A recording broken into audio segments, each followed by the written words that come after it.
Bismillahirrahmanirrahim. Assalamualaikum warahmatullahi wabarakatuh. Alhamdulillah nahmaduhu wa nasta'inuhu wa nastaghfiruh wa na'udzu billahi min syururi anfusina wa min sayyiati a'malina. May yahdihillahu fala mudilla lahu wa may yudlil fala hadiya lahu. Asyhadu an la ilaha illallah wa asyhadu anna Muhammadan Rasulullah. Allahumma salli ala Muhammad wa ala ali Muhammad. Allahumma bika asbahna wa bika amsayna wa bika nahya wa bika namutu wa ilaika nusyur. Allahumma inna nas'aluka imanan nafi'a wa rizqan thayyiba wa amalan mutaqabbala. Amin ya rabbal alamin. Ma'asyiral muslimin wa zumratal mu'minin rahimani wa rahimakumullah. Segenap hadirin hadirat, bapak-bapak, ibu-ibu, saudara semua jamaah Masjid Darul Iman yang dimuliakan Allah Ta'ala.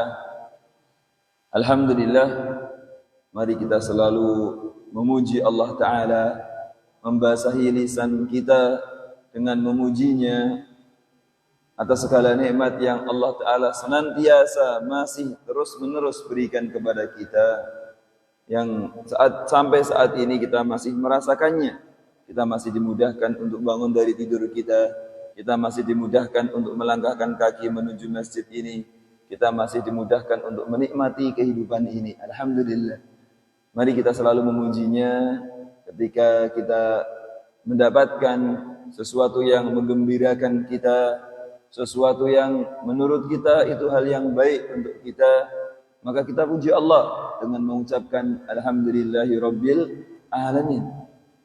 Dan begitu juga ketika kita mendapati keadaan yang mungkin menurut kita berat, mungkin menurut kita keadaan itu susah untuk kita, keadaan yang kurang baik dan lain sebagainya, tetap kita berusaha untuk memuji Allah Ta'ala dengan mengucapkan Alhamdulillahi ala kulli hal. Karena kita sadar betul semua apa yang terjadi, yang kita alami itu merupakan takdir dari Allah Ta'ala. Dan semua takdir dari Allah itu pasti ada hikmahnya, pasti ada kebaikannya. Ma'asyiral muslimin, jemaah semua yang dimuliakan Allah, pada kesempatan pagi hari ini, di hari Jumat kali ini, kita insyaAllah akan melanjutkan rutinan mulia kita, yaitu kita sama-sama membahas hadis Nabi SAW. Kita berusaha memahami nasihat-nasihat Rasulullah. Kita berusaha mengambil pelajaran dari hadis-hadis yang pernah Rasulullah SAW sampaikan, supaya kita bisa berpegang teguh dengan itu semua.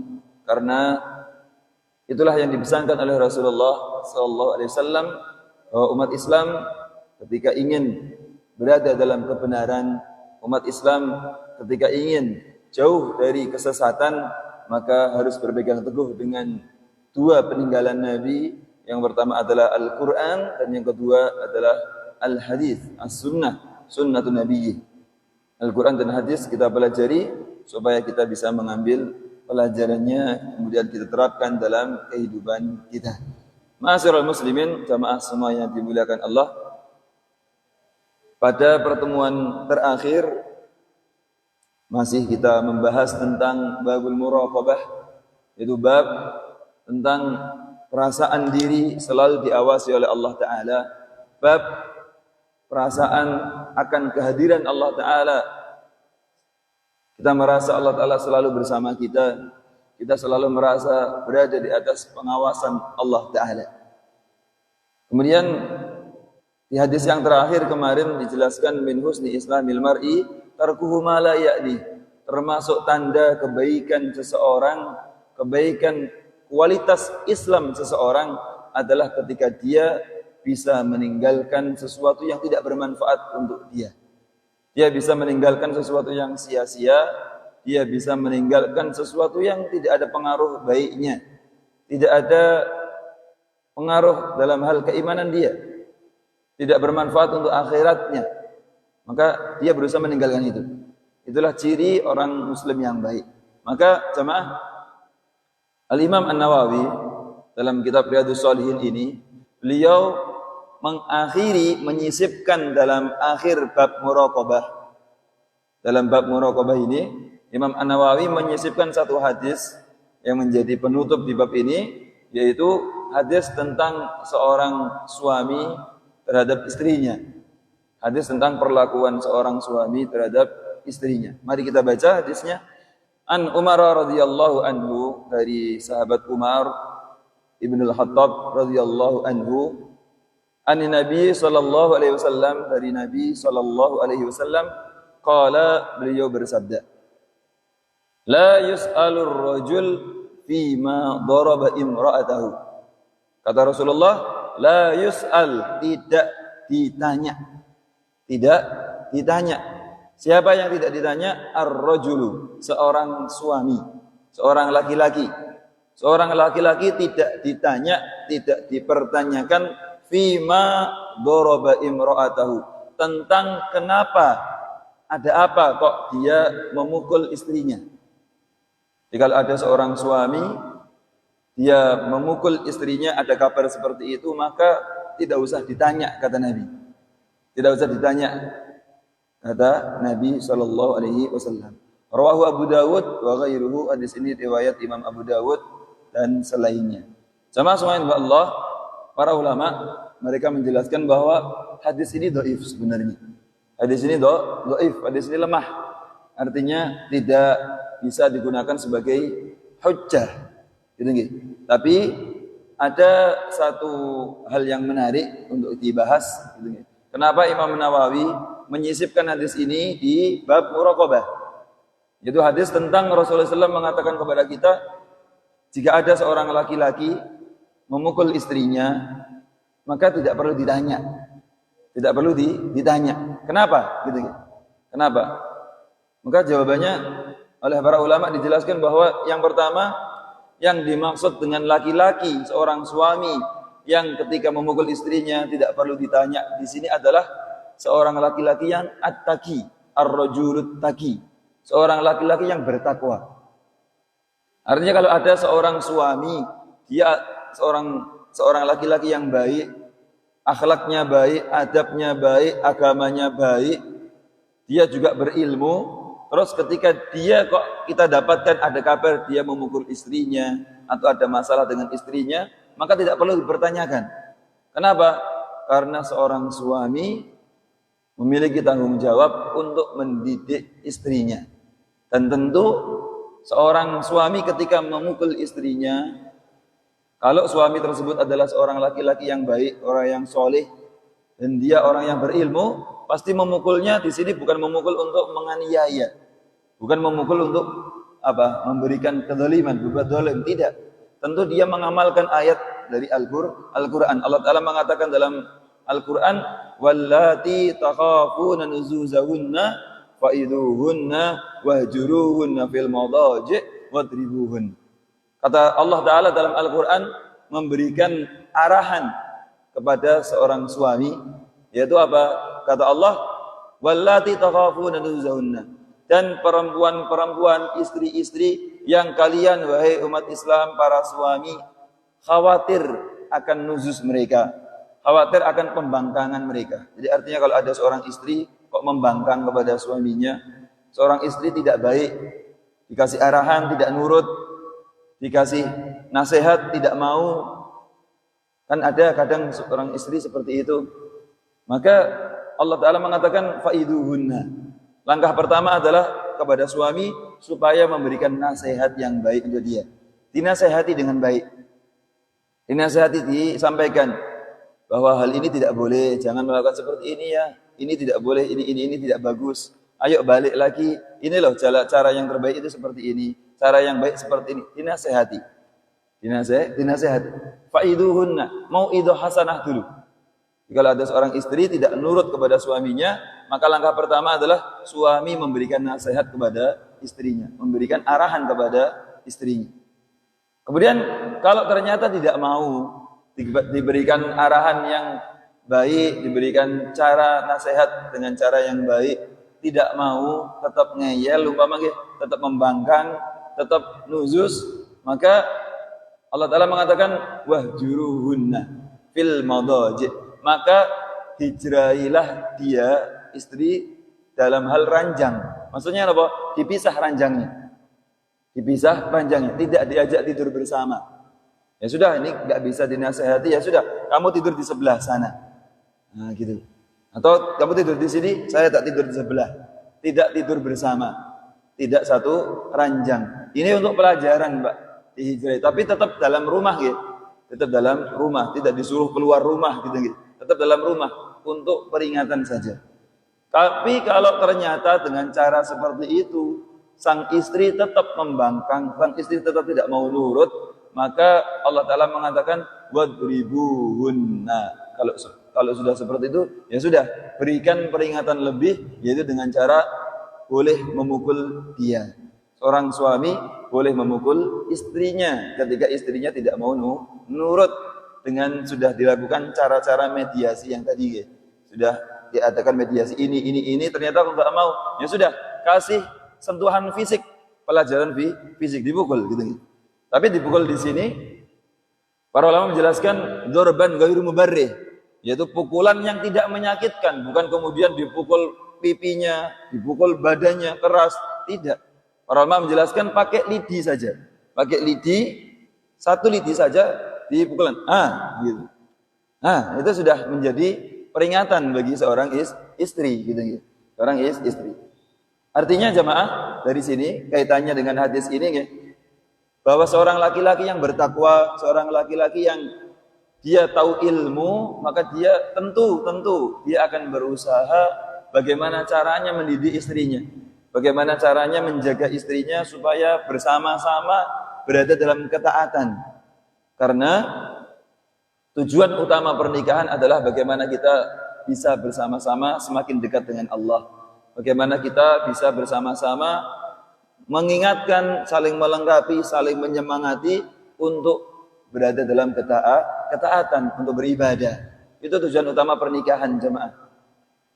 Bagaimana bisa dengan istri dengan suami semakin dekat ke surga.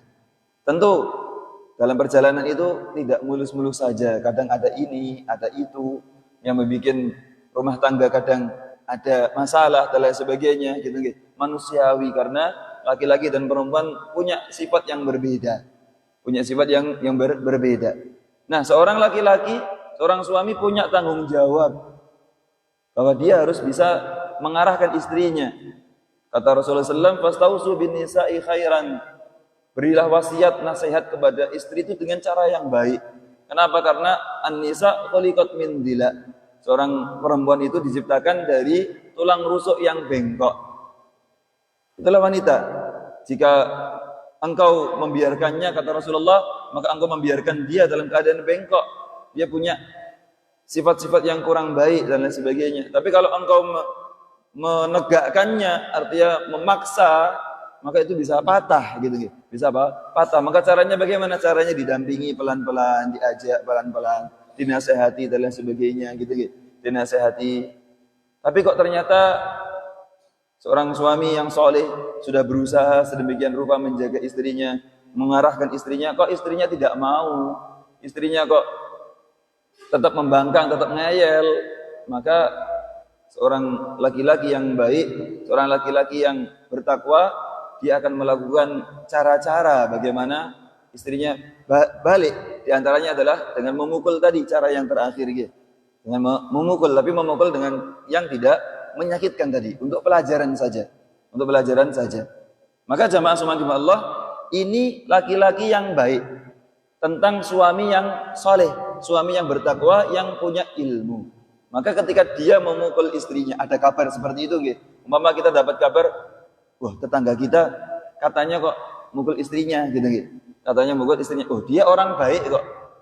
Kita lihat kesehariannya, dia orang yang baik, dia orang yang paham ilmu, dia paham agama, kok ada kabar memukul istrinya? Ya sudah, urusan dia sama Allah. Kita tidak perlu ikut campur, Pak. Tidak perlu ikut campur.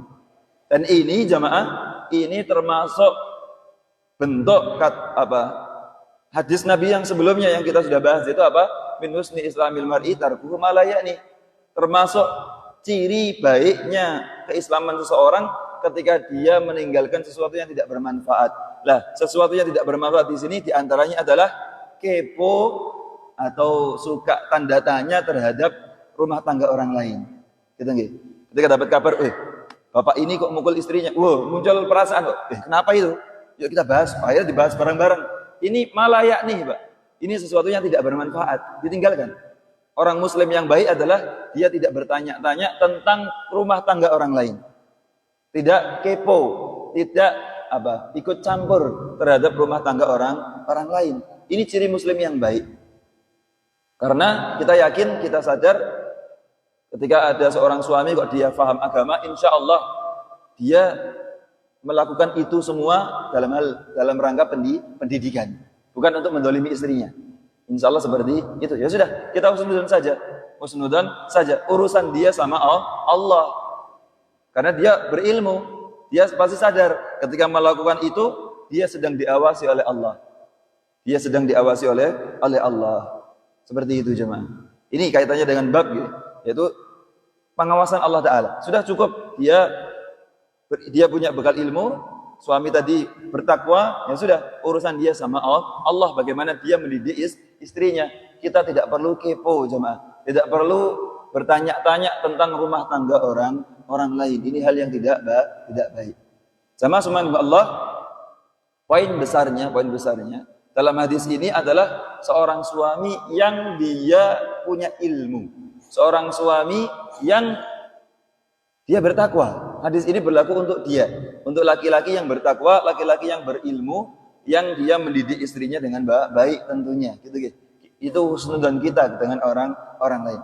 Adapun jamaah Allah, adapun kalau ada kabar tentang percekcokan rumah tangga dan lain sebagainya, dan ternyata laki-lakinya tidak baik, laki-lakinya bukan orang yang bertakwa, laki-lakinya bukan orang yang berilmu, nah ini yang perlu dibantu. Ini yang perlu dibantu. Ditanya. Terlebih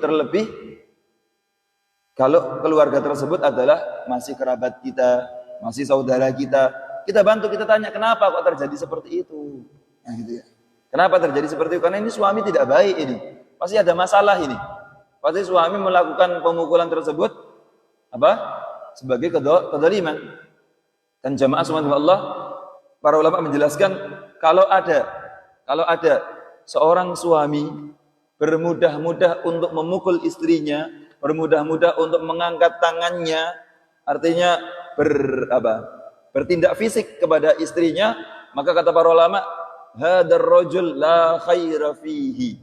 Laki-laki yang seperti ini, laki-laki yang suka bermudah-mudah untuk berlaku keras kepada istrinya, berlaku membentak istrinya, bahkan sampai menampar istrinya, memukul istrinya, ini laki-laki yang tidak ada kebaikannya sama sekali. Laki-laki yang tidak ada kebaikannya sama sekali jemaah. Tidak berlaku ketika ada suatu permasalahan rumah tangga yang kemudian dibutuhkan untuk dibawa kepada hakim gitu. Dibawa kepada ini permasalahan rumah tangga sudah semakin parah. Ini perlu ada tindakan lebih ini, ada tindakan lebih. Maka keluarga besar dari dua belah pihak perlu mencari tahu ini kenapa kok ada kejadian seperti ini dan lain sebagainya. Untuk kebaikan keluarga, Kemudian apalagi nanti perlu dibawa kepada qadhi, kepada hakim untuk dibantu ini penyelesaiannya bagaimana. Tentu itu akan ditanya. Ini kenapa kok terjadi pemukulan? Terjadi ini seperti ini kenapa? Tapi yang dimaksud dalam hadis ini tidak ditanya itu adalah ketika masih dalam batas wajar, gitu. Ketika masih dalam batas wajar. Jika laki-lakinya memang berilmu, laki-lakinya memang orang yang bertakwa, maka urusan dia kepada Allah Ta'ala. Kita sebagai orang muslim tidak perlu untuk bertanya-tanya tentang rumah tangga orang lain. Karena ini menjadi hal yang tidak penting untuk kita lakukan jamaah. Perlu untuk kita tinggalkan. Dan ini sering terjadi apalagi di zaman sekarang gitu, Pak. Di zaman sekarang, di zaman media, itu sering diupload, sering dipost di media berita tentang rumah tangga, gitu nggih.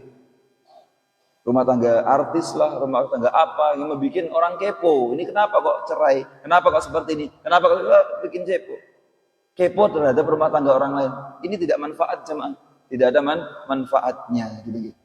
Itu yang dimaksud dalam hadis terakhir dalam riwayat dalam kitab Riyadhus Shalihin dalam babul muraqabah.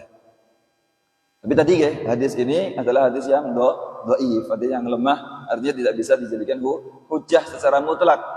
Secara mutlak. Adapun dalam dalam tindakan keseharian atau mungkin sesuai dengan realita, itu mungkin bisa dipakai gitu kan. Hanya sekedar untuk nasihat saja. Sama semoga Allah, kita lanjutkan masuk ke bab berikutnya ya. Setelah bab muraqabah, kita akan masuk dalam bab yang ke-6 dari kitab Riyadhus Shalihin ini, yaitu adalah babut taqwa. Bab tentang ketakwaan. Bab tentang ketakwaan. Apa itu takwa jamaah? Takwa, para ulama menjelaskan dengan banyak pengertian. Banyak pengertian di antara para ulama, berbeda-beda. Saya ambil yang paling mudah saja ya. Ketakwaan adalah kesadaran diri, kesadaran hati akan keberadaan Allah Ta'ala, keyakinan hati akan keberadaan Allah yang menjadikan dia berusaha untuk menjalankan perintah-perintah Allah dengan penuh kesadaran. Dia yakin Allah Ta'ala mengawasi dia yakin Allah Ta'ala memerintahkan ini, maka dia lakukan. Kemudian juga kesadaran dalam diri akan keberadaan Allah yang membuat larangan-larangan. Allah Ta'ala memiliki larangan-larangan, kemudian orang yang bertakwa, dia sadar diri, meninggalkan larangan-larangan tersebut dengan penuh kesadaran. Itulah takwa jemaah. Takwa itu rasa takut dalam hati, al-khauf bil jalil, rasa takut dalam hati kepada Allah Ta'ala. Rasa takut yang kemudian menjadikan kita semakin taat dan menjadikan kita semakin meninggalkan maksiat. Gitu. Itu ketakwaan. Al-Imam An-Nawawi, beliau dalam bab ini mengawali, sebelum menjelaskan hadis-hadis berkaitan dengan takwa ya, beliau mengawali dengan menyebutkan beberapa ayat kaitannya tentang takwa. Dalam Al-Quran, Allah Ta'ala mengulang-ulang perintah takwa jemaah. Karena takwa ini menjadi perintah yang sangat wajib, menjadi perintah hal yang sangat penting untuk diperhatikan seorang muslim. Ketakwaan. Karena takwa ini menjadi barometer kebaikan jemaah.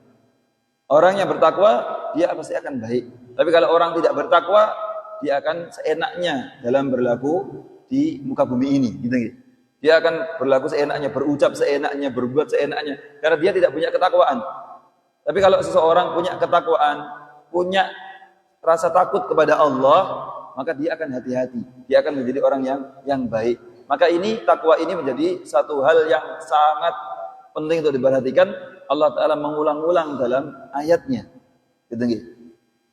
Kita baca ya, ayat yang pertama yang disebutkan di sini adalah qala Allah Ta'ala, Allah Ta'ala berkalam, ya ayyuhalladzina amanu taqullaha haqqa tuqatih. Wahai orang yang beriman, bertakwalah kepada Allah haqqa tuqatih, dengan sebenar-benarnya takwa. Di ayat yang pertama ini menjadi ayat yang paling masyhur ya, Pak. Sering dibacakan oleh khatib Jumat. Wahai orang yang bertakwa, wahai orang yang beriman, bertakwalah kepada Allah dengan sebenar-benarnya takwa. Ayat ini pertama kali turun kepada para sahabat jemaah. Kepada para sahabat, yang maknanya haqqa tuqatih dijelaskan oleh para ulama adalah ayyuta'a wa la yu'sa. Bentuk takwa kepada Allah sebenar-benarnya adalah yang pertama, kita mentaati Allah dan tidak memaksiati sama sekali. Allah Ta'ala ditaati dan tidak dimaksiati. Kemudian wa ayyuskar wa la yukfar. Dan Allah Ta'ala disyukuri dan tidak dikufuri. Bersyukur kepada Allah dalam segala keadaan dan tidak kufur kepada Allah dalam nikmatnya.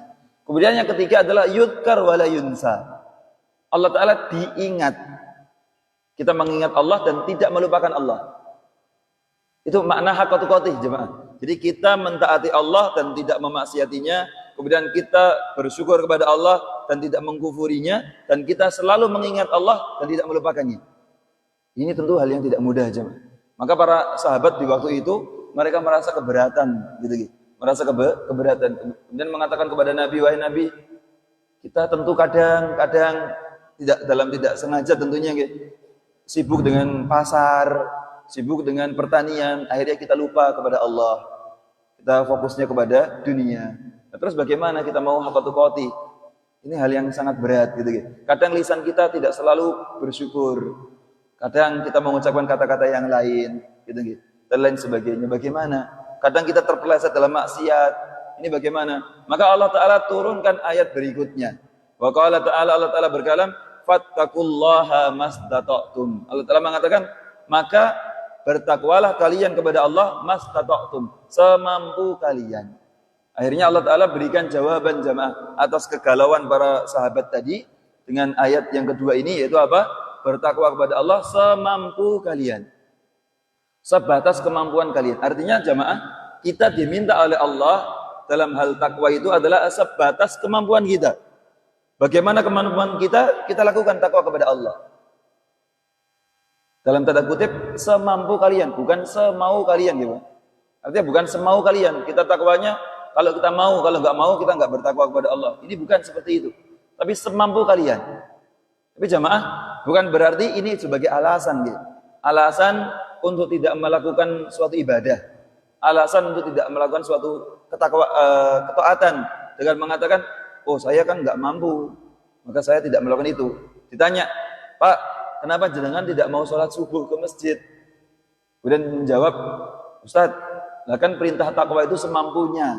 Nah, saya nggak mampu untuk bangun subuh, Ustaz. Maka saya nggak usah berangkat sholat subuh, itu bentuk takwa saya, Ustaz. Wah, ini tentu cara memahaminya tidak pas gitu ya, Pak. Atau mungkin mengatakan, Pak, jenengan kok tidak mau sedekah, tidak mau bayar zakat. Dia mengatakan, Ustaz, saya nggak mampu untuk memberikan makan istri saja, memberikan makan keluarga kurang-kurang. Kok saya harus mengeluarkan harta untuk sedekah, untuk zakat? Saya nggak mampu. Nah, ini bukan seperti itu cara memahaminya, ya Pak. Maksudnya tidak mampu, maksudnya di sini adalah batas kemampuan adalah kita melihat, kita berusaha dulu, kita berusaha menjalankan ketaatan. Ketika ada perintah untuk sholat subuh, kita bangun, pasti kita mampu jamaah. Karena Allah Ta'ala mengatakan, la yukallifullahu nafsan illa usaha. Allah Ta'ala tidak memberikan beban syariat, tidak memberikan beban kepada seseorang, kecuali Allah Ta'ala memberikan kemampuan untuk melakukan itu. Artinya jamaah, ketika Allah Ta'ala memberikan perintah untuk sholat, Allah Ta'ala sudah memberikan kemampuan untuk itu. Tinggal kita hanya mau melatih diri atau tidak. Itu saja. Ketika Allah Ta'ala memberikan kewajiban kita untuk zakat, artinya Allah Ta'ala memberikan kemampuan untuk itu. Ketika kita diberikan, Allah Ta'ala memberikan kepada kita perintah untuk puasa, maka artinya Allah Ta'ala juga memberikan kemampuan untuk kita untuk berpuasa. Tinggal kita hanya mau melakukan itu atau tidak, gitu. Kita berusaha sebatas kemampuan kita. Kita berusaha untuk mengamalkan itu sebaik-baiknya, sekuat tenaga kita. Lah nanti kalau ternyata kok mentok kita tidak mampu, benar-benar tidak mampu, lah itu baru namanya mastata'tum. Contoh jamaah, kita sholat jam 5 waktu gitu. Sholat 5 waktu, kita diperintahkan sholat itu dengan berdiri jemaah. Karena kita mampu untuk berdiri. Tapi ternyata kok satu keadaan kita tidak mampu berdiri, maka disitulah berlaku mastata'tum. Tidak mampu berdiri, ya sudah. Mampunya bagaimana? Duduk. Ya sudah, sholat dengan duduk. Gitu. Sholat dengan duduk. Ternyata kok duduk tidak mampu, karena satu dan lain sebab gitu ya. Maka boleh berbaring gitu ya. Ya sudah, kalau gitu duduk tidak mampu, sholatnya dengan berbaring. Kalau sholat berbaring pun tidak mampu, mampunya dengan isyarat, ya sudah dengan isyarat nggak apa-apa. Karena kadang ada orang yang diuji sakit oleh Allah, stroke seluruh tubuh mungkin ya, yang bisa bergerak hanya lisannya saja atau matanya saja. Ya sudah, sholat dengan lisan dia atau dengan mata dia, dengan kedip-kedip atau dengan apa. Yang penting dia niat, itu sholat dia. Sholat dia. Karena jamaah, sholat itu menjadi satu ibadah yang wajib dalam keadaan apapun. Sholat menjadi sebuah ibadah yang kewajibannya tidak pernah lepas dari seseorang selama roh masih menempel dalam jasad seseorang. Kewajiban sholat tidak pernah hilang jemaah, tidak pernah hilang. Kecuali bagi wanita yang menstruasi, wanita yang datang bulan tentu nggak wajib sholat gitu. Tapi ketika dia sudah suci, dia wajib sholat jemaah. Selamanya, selama jasad masih ada rohnya. Itu maksud dalam apa? Kemampuan kita itu seperti itu. Artinya kalau kita tidak mampu berdiri, ya sudah kita duduk. Tidak mampu duduk, kita berbaring. Tidak mampu berbaring dengan isyarat. Tidak mampu isyarat pun tidak mampu. Oh berarti ini disolatkan gitu ini. Artinya sampai meninggal dunia pun dia disolatkan jemaah. Solatnya tetap melekat kepada seorang hamba. Itu yang dimaksud dengan mastata'tum. Artinya bukan alasan untuk mengaku, oh saya tidak mampu, maka saya tidak mau ibadah. Saya puasa gak mampu Ustaz. Saya kalau puasa lemes, gak bisa kerja, saya gak usah puasa. Loh ini puasa kewajiban kok gitu. Dilatih. Pasti Allah Ta'ala berikan kemampuan, tinggal kita mau melatih atau tidak. Kecuali kalau memang keadaannya itu sangat mendesak, dia kalau berpuasa, dia sakit parah. Gitu, mungkin dia sudah tua, dia nggak bisa puasa, maka berlaku di sini mastata'tum jemaah. Ya sudah kalau gitu berarti bayar fidyah kan gitu. Bayar fidyah, tidak puasa lagi tapi dengan membayar fidyah sebagai ganti dari puasa. Kemudian ayat berikutnya jemaah Allah Ta'ala mengatakan, ya ayyuhalladzina amanu taqullaha wa qulu qawlan sadida. Wahai orang yang beriman, bertakwalah kepada Allah dan ucapkanlah, berkatalah dengan kata-kata yang lurus. Ini salah satu bentuk takwa yang diminta oleh Allah, yaitu apa? Ketika kita berbicara dengan jujur, ketika berbicara dengan sesuai yang fakta, gitu. Qaulan sadida, berbicara yang lurus, tidak mengada-ngada. Ini bentuk ketakwaan seseorang. Artinya kalau ada orang, dia bermudah-mudah mengatakan kata-kata yang tidak baik, dia bermudah-mudah mengatakan kata-kata yang tidak pas, gitu. Dia bermudah-mudah untuk mengucapkan kebohongan, atau kalau zaman sekarang ya, dia memviralkan berita-berita bohong gitu. Cari ada berita viral, dia viralkan lagi tanpa mengecek dia berita itu benar atau tidak. Ini bentuk bahwa orang itu belum bertakwa kepada Allah jemaah. Karena orang yang bertakwa dia menjaga lisannya, kalau zaman sekarang juga dia menjaga tulisannya gitu. Yang dia memastikan lisannya dan tulisannya berkata yang baik-baik saja. Kemudian ayat berikutnya tentang takwa, Allah Ta'ala mengatakan, wa may yattaqillaha yaj'al lahu makhraja wa yarzuquhu min haitsu la yahtasib. Orang yang bertakwa kepada Allah, kata Allah, Allah Ta'ala akan berikan solusi bagi dia dalam permasalahan kehidupannya, dan Allah Ta'ala berikan rezeki kepada dia dari arah yang dia tidak sangka-sangka. Artinya jamaah, ketika orang berusaha melazimi ketakwaan kepada Allah, orang selalu berusaha merasa diawasi oleh Allah, berusaha untuk takut kepada Allah dan hati-hati dalam menjalankan kehidupan ini, Allah Ta'ala akan bimbing dia jemaah. Allah Ta'ala akan berikan makhraj, solusi bagi dia. Dan Allah Ta'ala akan berikan rezeki bagi dia. Rezeki di tangan Allah Ta'ala. Karena dia sudah taat kepada Allah, maka Allah Ta'ala akan berikan kebaikan kepada dia. Artinya, ketakwaan ini akan berbalik kebaikannya kepada orang yang bertakwa, kepada pelakunya.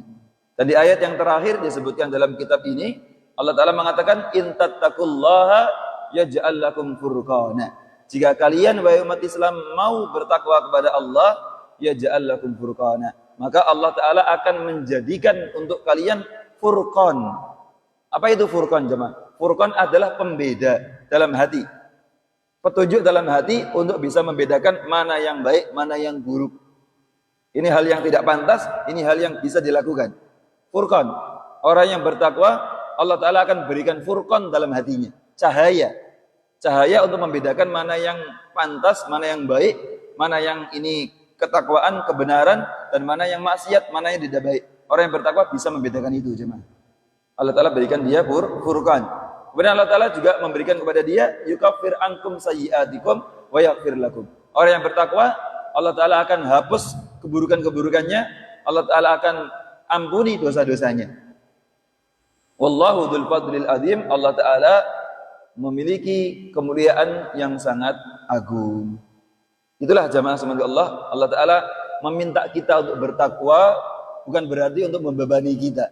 Tapi Allah Ta'ala meminta kita untuk bertakwa supaya kita berada dalam kebenaran, supaya kita selalu berada dalam kebaikan. Dan Allah Ta'ala akan memberikan bonus, memberikan balasan kebaikan bagi orang yang bertakwa tadi.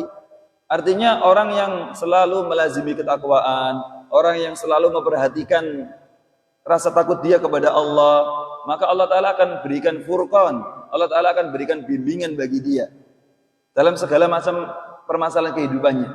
Allah Ta'ala akan berikan bagi dia supaya dia bisa tahu mana yang baik, kemudian dia bisa melakukannya, dan dia bisa tahu mana yang buruk, kemudian dia bisa meninggalkannya.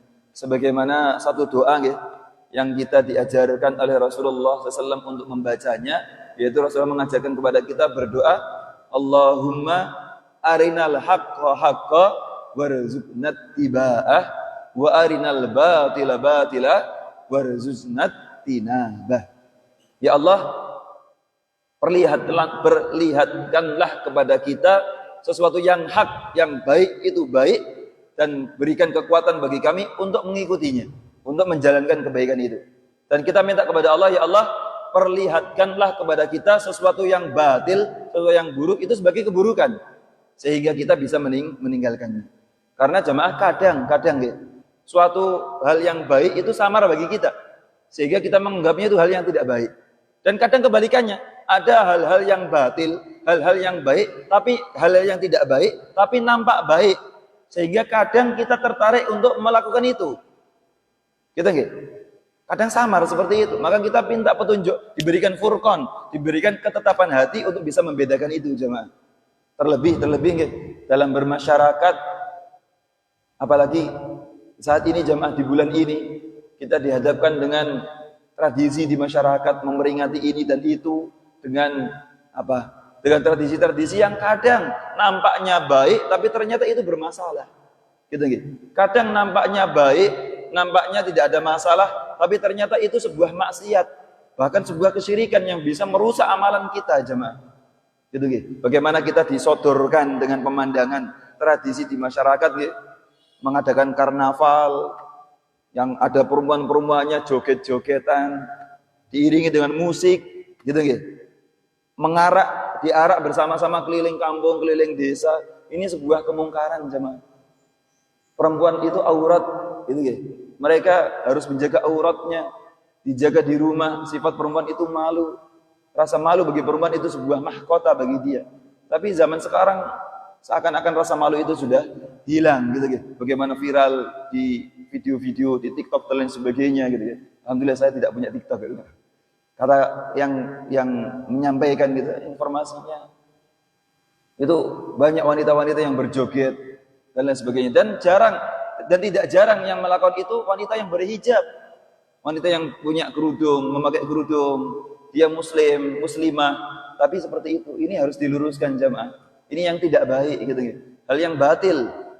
Maka seorang yang bertakwa, laki-laki yang bertakwa, perempuan, wanita yang bertakwa, tentu akan meninggalkan hal-hal seperti ini, jemaah. Wah, ini kan kegiatan masyarakat, Ustaz, Untuk tradisi saja. Iya, tradisi. Hal yang bersifat tradisi, bersifat adat itu sebenarnya tidak mengapa. Tapi harus dilihat dulu, itu menyinggung syariat atau tidak, bertabrakan dengan syariat atau tidak. Selama tidak bertabrakan dengan syariat, maka tidak mengapa. Tapi kalau sudah bersinggung dengan syariat, bahkan tidak sesuai dengan syariat, maka harus ditinggalkan, jamaah. Walaupun alasannya guyub rukun, Artinya pekewoh dengan tetangga, pekewoh dengan Pak RT-nya, atau pekewoh dengan orang lain, ini tidak menjadi alasan untuk menghalalkan sesuatu yang haram, tidak menjadi alasan untuk ikut-ikutan kepada sesuatu yang tidak baik. Maka mari kita jaga diri kita jaga keluarga kita, jamaah, kita jaga anak-anak kita, supaya tidak bermudah-mudah mengikuti tradisi yang tidak baik. Supaya kita berusaha untuk bertakwa kepada Allah, menjaga ketakwaan kita. Selalu berhati-hati ketika kita berbuat. Orang yang bertakwa itu selalu melihat ketika dia mau melangkah, ketika dia mau berucap, ketika dia mau berbuat sesuatu, dia selalu akan melihat apakah hal ini akan bermanfaat untuk agamaku, untuk keimananku atau tidak. Kalau ternyata hal ini akan memberatkan timbangan mizanku di akhirat kelak, pertanggungjawabannya di hadapan Allah berat, aku akan tinggalkan. Inilah orang yang bertakwa, jemaah. Tidak kemudian tidak ada batasannya, Artinya apa saja dia lakukan, baik buruknya dia tidak peduli. Ini bukan orang yang bertakwa. Nah, kita diingatkan oleh Allah Ta'ala dalam banyak ayatnya untuk kita melazimi ketakwaan itu. Dan Rasulullah SAW juga menyampaikan dalam hadis-hadisnya, nanti akan dibahas dalam kitab Riyadhus Shalihin ini, untuk kita selalu berusaha menjadi orang yang bertakwa. Karena Allah Ta'ala juga mengatakan, inna akramakum indallahi atqakum. Orang yang paling mulia di antara kalian, di antara manusia, menurut Allah Ta'ala dan juga menurut Rasulullah, dalam agama ini adalah orang yang bertakwa. Semakin dia bertakwa, maka dia akan semakin baik, semakin mulia di hadapan Allah Ta'ala. Hadirin jamaah semoga Allah, mungkin sampai sini dulu kajian kita pada kesempatan pagi hari ini. Waktu sudah masuk waktu syuruk juga. Kita kembalikan semuanya kepada Allah. Semoga Allah Ta'ala selalu membimbing kita, selalu memberikan arahan untuk kita semua, supaya kita bisa melazimi sifat takwa ini, supaya kita bisa menjadi pribadi yang bertakwa, kita istiqomah di atas jalan Islam ini, kita diberikan furqan dalam hati kita, diberikan penerang dalam hati kita, untuk bisa membedakan mana yang baik, kemudian kita bisa menjalankannya, dan kita bisa diberikan furqan dalam hati kita, untuk membedakan mana yang buruk, mana yang tidak baik, supaya kita bisa meninggalkannya, sehingga kita selalu menjadi muslim yang baik, muslim yang diinginkan oleh Allah Ta'ala. Amin ya rabbal alamin. Mari kita tutup kajian kita dengan doa kafaratul majlis. Subhanakallahumma bihamdik, asyhadu an la ilaha illa anta, astaghfiruka wa atubu ilaik. Wassalamualaikum warahmatullahi wabarakatuh.